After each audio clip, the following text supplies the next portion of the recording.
Well, hello there. I'm so glad you're here. Today, we are talking about the three keys to consistency, even if you struggle with chronic aches and pains or nagging old injuries.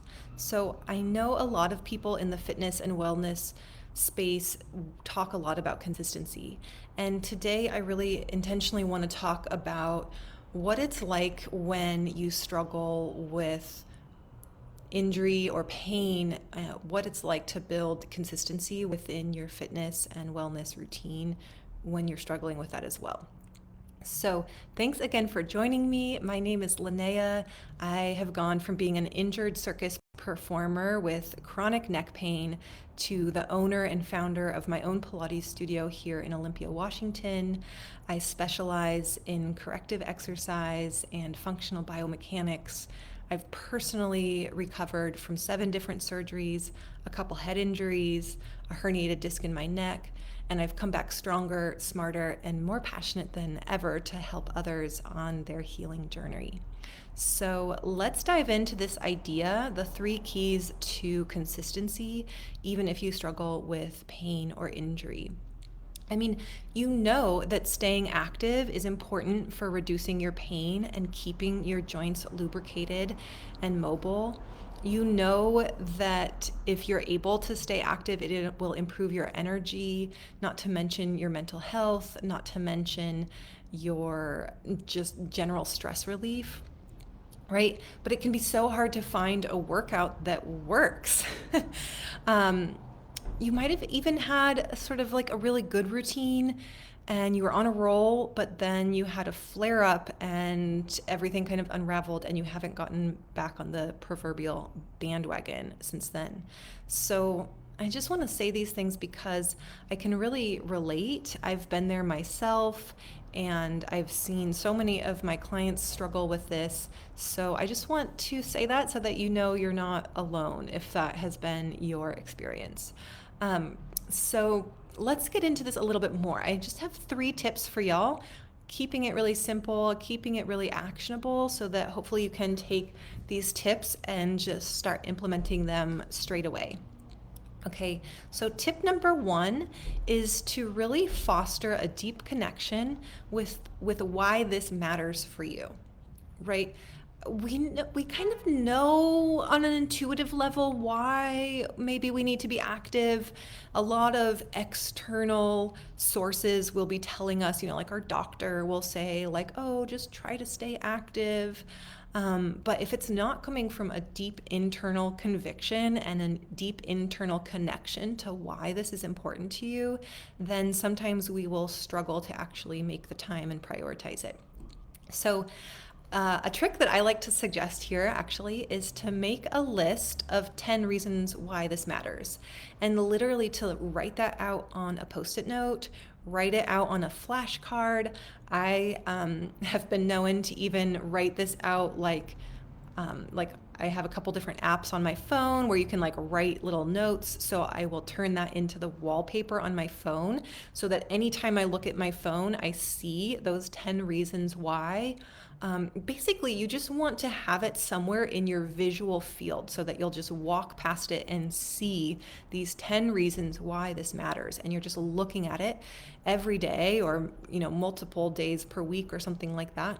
And what that'll do is it'll start to shift your kind of subconscious relationship with your own motivation and connection to why you want to do this in the first place.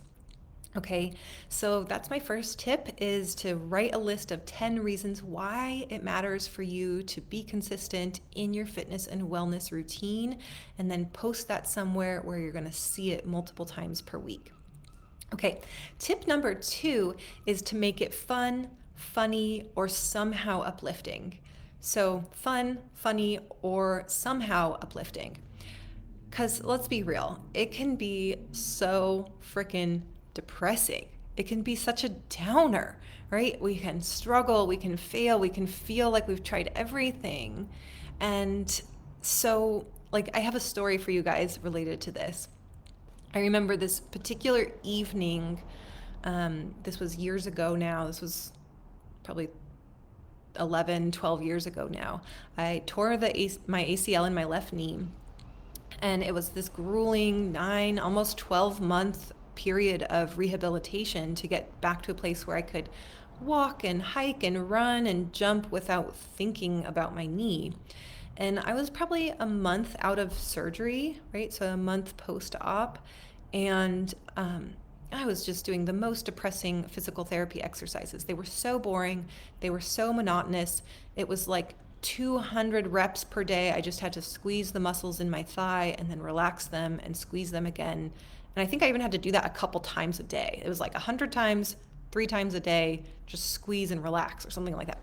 Anyway, so one night I was really fighting it. Like, I was struggling to be consistent in my rehab.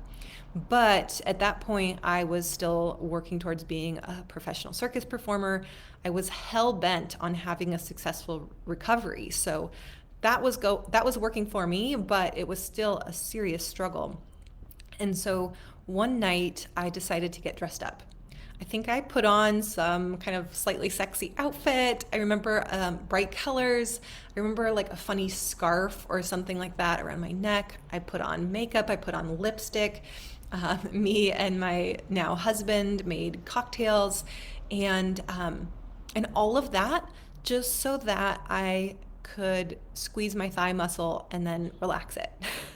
So it wasn't particularly fun, right? Like, that whole experience, like being there in that moment, I was all dressed up. We had these fancy cocktails. I was trying to make it fun, but I can't really say that it was genuinely fun. Like, it was a little sad, but it kind of broke a little bit of a crack in my sort of sour mood about the whole thing, right? It gave me permission to laugh at myself and have a little bit of humility in the midst of this long, tedious process that I was within.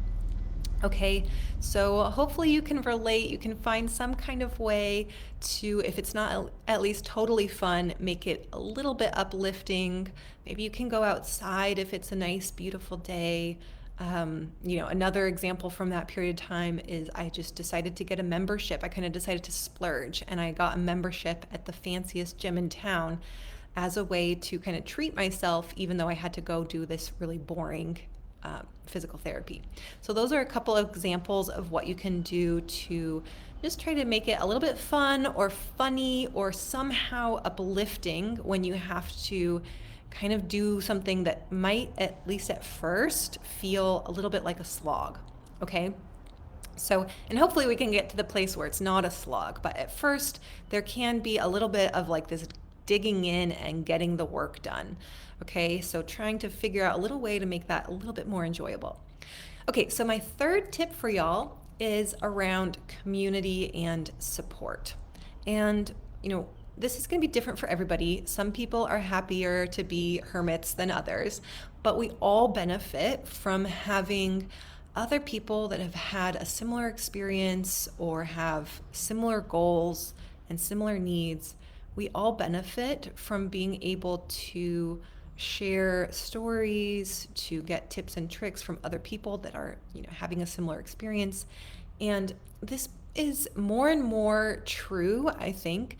It's more and more important as time goes on. If you've been struggling with chronic pain and injury for a really long time, it gets more and more important to have this in your life, right? At first, you might be going to physical therapy and you might have just kind of a slew of support just from your doctors and your physical therapist or something like that. But oftentimes you reach a point where then you've completed physical therapy, whether it was successful or not. You might not be seeing that physical therapist as regularly.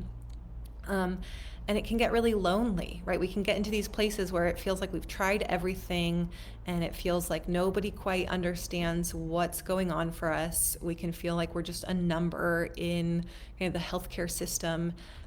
We can, so it can be super frustrating, right? So finding genuine community and a genuine sense of belonging to a tribe of people that get it and have been there, right? That is one of the primary things that I do for my clients.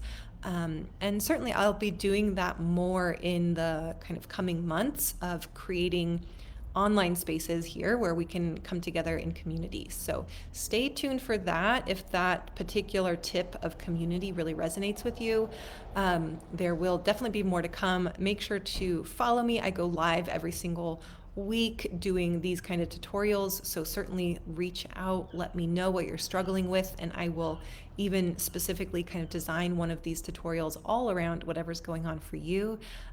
So that is one way immediately to kind of start to build a little bit more connection and community. So there you have it, my friends. 3 tips on how to stay consistent, even if you're struggling with some chronic pain or some old nagging injuries. So if this resonates with you, I have a free guide for you that I would love for you to download and look at. It's an incredible resource. I really genuinely think it will give you a lot of value and benefit. So this free guide is all about the best exercise for back pain, right? If you're just going to do one exercise, this is the one that I recommend everyone starts with. And I feel confident saying that even if you're really struggling with a fairly acute stage of pain, right? So obviously you're going to be empowered and aware of what your body needs. But in this training, it's kind of like a mini training. I will really walk you through how to safely implement and perform this one exercise. So to grab this free guide, you're simply going to comment below, and you can write the words free guide or send me the free guide, please, and I will simply send you the link. So definitely do that. I can't wait to hear how that goes for you. And yeah, I will see you next time. I can't wait to hear how this resonates. And bye for now. If I can figure out how to turn off the live video.